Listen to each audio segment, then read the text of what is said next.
ഇന്നലെ വൈകുന്നേരം 7 മണിയോടുകൂടി ഞാൻ സിതാങ്കോളിക്കടുത്ത് പെർനെ മുച്ചിലോട്ട് ക്ഷേത്രത്തിൽ 20 വർഷത്തിന് ശേഷം നടക്കുന്ന കളിയാട്ട മഹോത്സവം കാണാനായിട്ട് എത്തി. മുച്ചിലോട്ട് ഭഗവതിയുടെ അനുഗ്രഹം തേടാനാണ് അവിടെ എത്തിയത്. സംഘാടക സമിതി ഭാരവാഹികൾ അവരെന്നെ സ്വീകരിച്ച് ആനയിച്ച് എന്നെ ആദരിച്ചു. എന്തോ ഒരു നല്ല സംഘാടക സമിതിയാണ് മുച്ചിലോട്ട് ക്ഷേത്രത്തിൽ പ്രവർത്തിക്കുന്നത്. എന്തൊരു ഒരുമയോടുകൂടിയാണ് പ്രവർത്തിക്കുന്നത്. ശരീരം കൊണ്ടും മനസ്സുകൊണ്ടും ഒന്നായി ഭഗവതിയുടെ ഈ കളിയാട്ട മഹോത്സവം വിജയിപ്പിക്കാൻ നാട്ടുകാരൊന്നടങ്കം സംഘാടക സമിതി രൂപീകരിച്ച് ആ സംഘാടക സമിതി മുച്ചിലോട്ടമ്മയുടെ ഈ മഹോത്സവം വിജയിപ്പിക്കാൻ ശ്രമിക്കുമ്പോൾ ജാതി മത വ്യത്യാസമന്യേ എല്ലാവരും സഹകരിക്കുന്ന കാഴ്ച, നയന മനോഹരമായ കാഴ്ച, ഭക്തി നിർഭരമായ കാഴ്ച എൻ്റെ മനസ്സിനെ വല്ലാതെ ആകർഷിച്ച ഒന്നാണ്. ഇന്നലെ ഒരുപാട് സമയം ഞാൻ അവിടെ ചെലവഴിച്ചു. നമുക്കറിയാം, ഉത്തര മലബാറിൽ തെയ്യങ്ങളുടെ ഒരു നാടാണ്, കളിയാട്ടങ്ങളുടെ ഒരു നാടാണ്, മഹാകളിയാട്ടങ്ങളുടെ നാടാണ്, വയനാട് കുലവൻ്റെ നാടാണ്.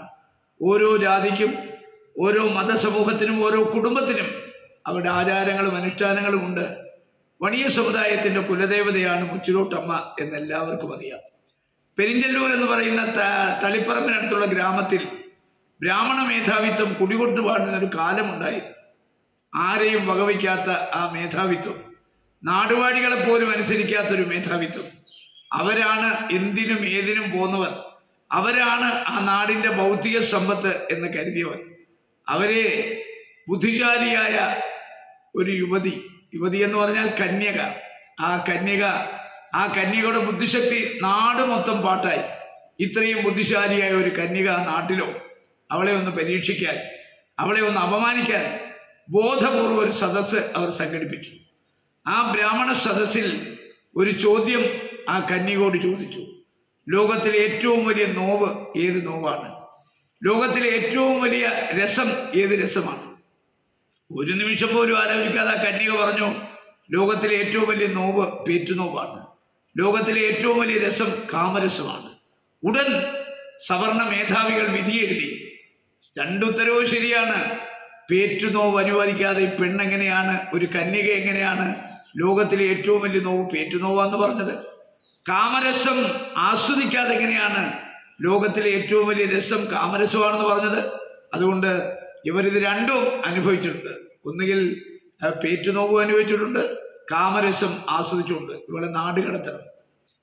സ്മാർത്ഥ വിചാരം നടത്തി ആ കന്യകയെ നാട്ടിൽ നിന്ന് ഓടിച്ചു, അപമാനിച്ചു, അവഹേളിച്ചു, അപകീർത്തിപ്പെടുത്തി. ആ മാനഭയം കൊണ്ട് ആ പെരുമ്പ കഴുകുന്നു. അവിടുന്ന് നേരെ നമുക്കറിയാം പയ്യന്നൂർ സുബ്രഹ്മണ്യ ക്ഷേത്രത്തിൽ പോയി. തളിപ്പറമ്പും മുച്ചിലോടുമായിട്ടൊക്കെ ബന്ധമുണ്ട്. ഈ മുച്ചിലോടിൻ്റെ പ്രഭവ കേന്ദ്രം എന്ന് പറയുന്ന കരിവള്ളൂരാണ്. അപമാനിതയായ ആ കന്യക ഒരു വീട്ടിൽ കൂട്ടിയിരുന്ന ഈ കുണ്ടത്തിനകത്ത്, അതിനകത്ത് കയറി നിൽക്കുന്നു. അടുപ്പ്, ആ അടുപ്പിനകത്ത് കയറി നിൽക്കുമ്പോൾ അതുവഴി ഒരു വാണിയൻ വരുന്നു. വാണിയനോട് ആവശ്യപ്പെടുന്നു ആ തീ ആളിക്കത്തിക്കാൻ സഹായിക്കണം. അദ്ദേഹം സഹായിച്ചില്ല. പിന്നീട് അദ്ദേഹത്തിന് ഒരു അരുളിപ്പാടുണ്ടായി. അദ്ദേഹം ആ കന്യക നിൽക്കുന്ന തീക്കുണ്ടത്തിലേക്ക് എണ്ണ ഒഴിച്ചു കൊടുത്തു. അങ്ങനെ എരിഞ്ഞ് ആ കന്യക ഇവിടുന്ന് പരലോകത്തേക്ക് പോയത് മറ്റൊരിടത്തേക്കും അല്ല, ശിവന്റെ സാന്നിധ്യത്തിലേക്കാണ്, കൈലാസത്തിൽ. പിന്നീട് ആ കന്യയെ കാണുന്നത് ഒരു മണിക്കിണറ്റിനകത്താണ്. ഒരു വണിയന്റെ വീട്ടിലെ വാണിയത്തി അവിടുന്ന് വെള്ളം കോരാൻ ചെല്ലുമ്പോൾ കിണറ്റിൽ ഒരു വലിയ ശോഭ കാണുന്നു. ആ ശോഭ കണ്ടവർ ആശ്ചര്യപ്പെട്ടു. എല്ലാവരെയും വിളിച്ചു കൂട്ടി കഴിഞ്ഞിട്ടാണ് അറിയുന്നത് അത് മുച്ചിലോട്ടമ്മയായി രൂപാന്തരപ്പെട്ടു ഈ കന്യക. ആ മുച്ചിലോട്ടമ്മ ഇന്നും കന്യകയിനകത്ത്, അതിനകത്ത് കയറി നിൽക്കുന്നു. അടുപ്പ്, ആ അടുപ്പിനകത്ത് കയറി നിൽക്കുമ്പോൾ അതുവഴി ഒരു വാണിയൻ വരുന്നു. വാണിയനോട് ആവശ്യപ്പെടുന്നു ആ തീ ആളിക്കത്തിക്കാൻ സഹായിക്കണം. അദ്ദേഹം സഹായിച്ചില്ല. പിന്നീട് അദ്ദേഹത്തിന് ഒരു അരുളിപ്പാടുണ്ടായി. അദ്ദേഹം ആ കന്യക നിൽക്കുന്ന തീക്കുണ്ടത്തിലേക്ക് എണ്ണ ഒഴിച്ചു കൊടുത്തു. അങ്ങനെ എരിഞ്ഞ് ആ കന്യക ഇവിടുന്ന് പരലോകത്തേക്ക് പോയത് മറ്റൊരിടത്തേക്കും അല്ല, ശിവന്റെ സാന്നിധ്യത്തിലേക്കാണ്, കൈലാസത്തിൽ.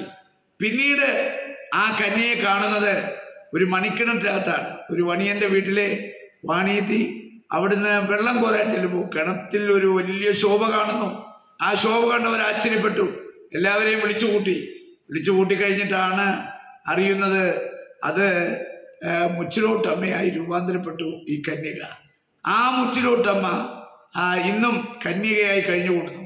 ഓരോ കളിയാട്ടത്തിനും അല്ലെങ്കിൽ ഓരോ മഹോത്സവങ്ങൾക്കും പിന്നെ കല്യാണം വേളി നടക്കുമെന്നുള്ള പ്രതീക്ഷയിൽ ഇതിനകത്ത് പ്രതീക്ഷയോടുകൂടി കാത്തിരിക്കുകയാണ്. നടക്കില്ലെന്നുള്ളതാണ് സത്യം. ഇന്ന് മുച്ചിലോട്ടമ്മ നമ്മുടെ നാടിൻ്റെ അനുഗ്രഹമാണ്. പ്രത്യേകിച്ച് പെർന, അവിടെ ലക്ഷക്കണക്കിന് ഭക്തന്മാരാണ് വരുന്നത്. വരുന്നവരോടെല്ലാം ഈ കമ്മിറ്റി എത്ര ഭംഗിയായിട്ടാണ് പെരുമാറുന്നത്. അവർക്ക് എന്തെല്ലാം സഹായമാണോ അതെല്ലാം ചെയ്തു കൊടുക്കുന്നു. കളിയോട്ട മഹോത്സവത്തിൽ തെയ്യങ്ങളുടെ അനുഗ്രഹങ്ങൾ അവർ വാങ്ങുന്നു. വിഭവസമൃദ്ധമായ ഫുഡ്. കലവറയൊക്കെ ഞാൻ കണ്ടു, എനിക്ക് രോമാഞ്ചമുണ്ടായി. കലവറയിലുള്ള പാചകക്കാർ എല്ലാവരും ഭംഗിയായി സ്വാദിഷ്ടമായ ആഹാരം ഉണ്ടാക്കി കൊടുക്കുന്നു. പായസം 2 തരം, ലഡുവുണ്ട്, പഴമുണ്ട്, മൃഷ്ടാന്ന ഭോജനം. 1000 കന്യകമാരെ ദാനം ചെയ്യുന്നതിനേക്കാൾ വലിയ ദാനമാണ് ഈ അന്നദാനം എന്ന് പറയുന്നത്.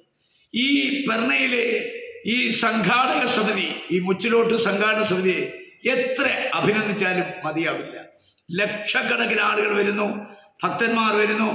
ആ ഭക്തജനങ്ങൾക്ക് ഒരു ബുദ്ധിമുട്ടും പ്രയാസവും ഇല്ലാതെ അവരെയെല്ലാം മുച്ചിലോട്ടമ്മയെ കാണിക്കാൻ, തെയ്യങ്ങളെ അനുഗ്രഹം വാങ്ങാൻ എല്ലാ സൗകര്യവും ഒതുക്കി കൊടുത്തിരിക്കുക. മാത്രമല്ല ഒരാൾ പോലും ഭക്ഷണം കഴിക്കാതെ അവിടുന്ന് പോകാതിരിക്കാൻ സംഘാടക സമിതി ശ്രദ്ധിക്കുന്നുണ്ട്. എല്ലാവരും മുച്ചിലോട്ടമ്മയുടെ പ്രസാദം കഴിച്ചു. ഞാനും കഴിച്ചു. എനിക്ക് ആത്മനിർവൃതിയാണ് ഉണ്ടായത്. ഞാൻ കാസർഗോഡ് MP എന്ന നിലയ്ക്കല്ല ഈ കാര്യങ്ങൾ പറയുന്നത്. ഞാൻ വെളുപ്പാങ്കാലത്ത് 4:30 മണിക്ക് ബ്രഹ്മമുഹൂർത്തത്തിന് ഉറക്കമെഴുന്നേറ്റ് എന്നും വിഷ്ണു സഹസ്രനാമം, ലളിതാ സഹസ്രനാമം, അതുപോലെ തന്നെ ശിവന്റെ സഹസ്രനാമം, അത് കഴിഞ്ഞാൽ പിന്നീട് മൂകാംബിക സ്തോത്രങ്ങൾ, അയ്യപ്പന്റെ സ്തോത്രങ്ങൾ, അതുപോലെ ജ്ഞാനപ്പാന അടക്കം നിരവധി പുസ്തകങ്ങൾ വായിക്കുന്ന ഒരാളാണ്. എൻ്റെ മനസ്സ് നിറച്ച് ഭക്തിയാണ്. രാഷ്ട്രീയത്തിന് അതീതമായ എൻ്റെ ചിന്ത ഭക്തിയിലൂടെയാണ്. ഈ കലികാലത്ത് ഈ നാടിന് മോചനം കിട്ടണമെങ്കിൽ, നമ്മുടെ കുടുംബത്തിന്, നമ്മുടെ ദുഃഖങ്ങൾക്ക് അറുതി വരുത്തണമെങ്കിൽ, ഈ പ്രകൃതിക്ഷോഭങ്ങൾ, മഹാമാരികളൊന്നും ഈ നാടിനെ ഗ്രസിക്കാതിരിക്കണമെങ്കിൽ ഈശ്വര ചിന്ത മാത്രമേ നമുക്ക് പ്രാപ്യമായിട്ടുള്ളൂ. അതുകൊണ്ട് മുച്ചിലോട്ടമ്മ, ആ മുച്ചിലോട്ടമ്മയുടെ പാതാര ബിംബങ്ങളിൽ എല്ലാവരും സാഷ്ടാംഗം പ്രണമിച്ച് മുച്ചിലോട്ടമ്മയെ വിശ്വസിച്ച് അവരെ ആരാധിച്ചാൽ നമ്മുടെ ദുഃഖങ്ങളും നമ്മുടെ നാടിൻ്റെ ദുഃഖങ്ങളും മാറും. നാട് നന്മയിലേക്ക് നയിക്കും. ഈ പെർണയിൽ നടക്കുന്ന കളിയോട്ട മഹോത്സവത്തിൽ ഇന്നലെ ഞാൻ വന്നപ്പോൾ എൻ്റെ മനസ്സ് നിറച്ച് ഭക്തി നിർഭരമായിരുന്നു. എന്നോട് കാണിച്ച സ്നേഹം, വാത്സല്യം, എനിക്ക് നൽകിയ സ്വീകരണം ഒരിക്കലും എനിക്ക് മറക്കാനാവില്ല. സംഘാടക സമിതിയോട്, അവിടുത്തെ ഭക്തജനങ്ങളോട്, അതുപോലെ തന്നെ ആചാര്യ സ്ഥാനീയരോട്, കോലാധാരികളോട് എല്ലാം ഞാൻ എന്നും കടപ്പെട്ടിരിക്കുന്നു. കാസർഗോഡ് MP എന്ന നിലയിൽ ഞാൻ നിങ്ങളുടെ മുമ്പിൽ നന്ദി രേഖപ്പെടുത്താൻ ഈ അവസരം വിനിയോഗിക്കുന്നു. നമസ്കാരം. എല്ലാവർക്കും ഭക്തി നിർഭരമായ ഒരു ദിവസം നേരുന്നു. രാജ്മോഹൻ ഉണ്ണിത്താൻ, കാസർഗോഡ് MP.